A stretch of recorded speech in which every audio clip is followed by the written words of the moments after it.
Declaring open the new building, His Excellency the Governor Mr. Sri Prakasa said, "Colleagues and friends, it is indeed a high privilege that it has pleased you to give me by inviting me to be present on this auspicious occasion and formally declare open the buildings erected to house the new Legislative Assembly. This ceremony, if I may say so, heralds in concrete form the real beginning in Madras of the Constitution in all its bearings and implications that was given to us by the Constituent Assembly after strenuous and continued labors of very nearly 4 years, in which the highest talents and the noblest hearts in the land took an intimate part. The buildings at the opening of which we are assembled symbolizes the government of the people of the state by their own duly elected representatives. It also, I hope, represents the determination of the people to do their own duty so that the great experiment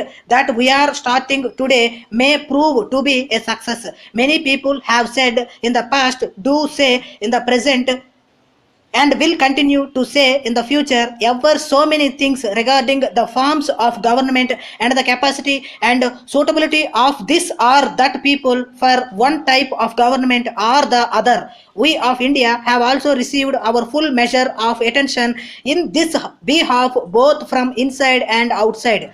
This is no place to discuss the merits of the controversy or to assert which form of government would or would not be most suitable for us today. Conflicting opinions are bound to be given if invited or perhaps even if not invited. There is, however, no doubt that through the long ages of man's recorded history, he has continuously pondered as to how he should be governed. Man discovered early that he was more helpless than any other creature on earth so far as the fundamentals of his requirements went in the matter of food, clothing, and shelter. He realized that he could not possibly live alone as an individual separate from his kind with any assurance of safety and security. He therefore started experimenting incorporate living in the very earliest stages of his development. Having been endowed with a growing mechanism for thinking, he naturally started cogitating early as to what form of order and governance would suit him best. Even today, controversy centers round varied ideologies in different lands on this topic.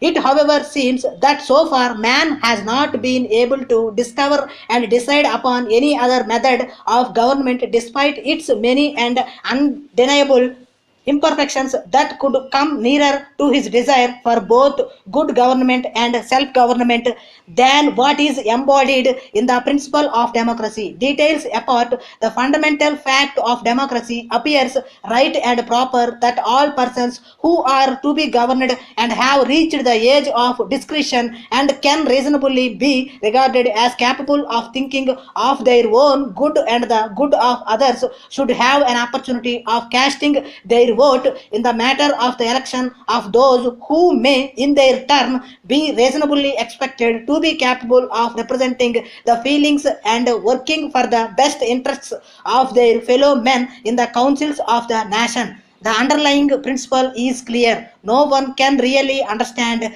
where the shoe pinches unless he himself puts on the particular shoe. And therefore, if all interests are represented and if the wisest of all the groups are brought together by a process of election, it is presumed that everyone knows his own interest, also knows who can represent him best, then it can reasonably be expected that all manner of man will have a fair deal and there will be no fear or favor possible on the part of those in authority. It is not possible to guarantee capacity, integrity, and other virtues by heredity in any family or group. It, however, seems safe to presume that in a large collection of human beings which constitutes a state, there are bound to be some persons who are fit to be entrusted with the difficult and delicate task of the governance of their fellow men, and that no other method is